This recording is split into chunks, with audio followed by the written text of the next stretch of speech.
pašiem, viss piedāvājums, darbas apzīmes, datu ieguve un reģistrēšana, datu apstrāde, tālāk datu un rezultātu analīze un izvērtēšana, un tātad eksperimentālās prakses, kas tiek vērtētas darba laikā. Tātad darba gaitas ievērošana, cik jūs pastāvīgi strādājiet, darba piedalumi, vielu lietošana, vai jūs pakristē darba piedalumus, vielas, un iekšējās prātības un drošības noteikumu ievērošana. Maksimālais kopējais pētnieciskajā laboratorijas darbā tie ir 24 punkti.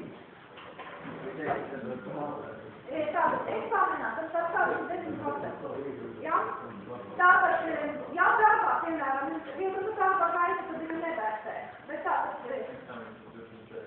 nē, tu kaut kā proporcionāli saņem. Ja? 69 punkti. Mēs skolā jums ieliekam 4 brīnumus proporcionāli, bet kaut kādu pārskrienumu. Ja? Tātad, šāds labs sievietes katram darbam. Tātad, nākošais. Skolē mums tā kopus, ko es dodu, lāgu neraksta. Jo tad, kad nāk uz eksāmenu, šie darbi visi skolēnam būs līdzi, un tur būs norādīts, tātad, cik darbi jāapvieno. Tātad, jums būs 2 11. darbi un 2 12. darbi. Šādi 12. tikai 2 darbi, jo viņi ir 12. Tātad, šo mēs nogriezam no, tātad, jūs šeit sarakstat datums, gads, jāmkrūs uz vārds, skolas, Latvijas, un tātad apliecina, ka darbu ir veikts pastāvīgi. Mums ir jānodrošina, ka darbu ir veikts individuāli, vai strādājot par klāviem, bet jums nedrīkst būt nevienāda hipotēze, nevienāda problēma, tāpēc jums ir jābūt pilnīgi individuāli darbam. Ja?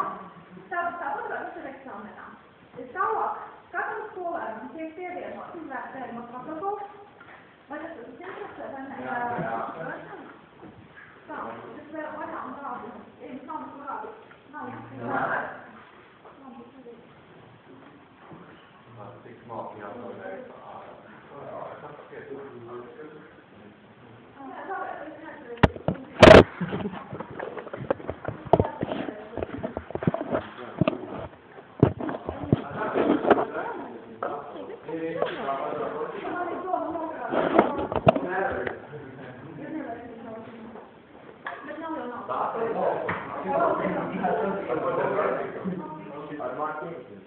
Nē, daudz agrāk to laukumu rakstīt šeit un paliek. Jo tas netrāk būtībā nedara, ja esmu to paliek, tas nevajag. Bet viņam vajag visu mācīt, tā apmēr.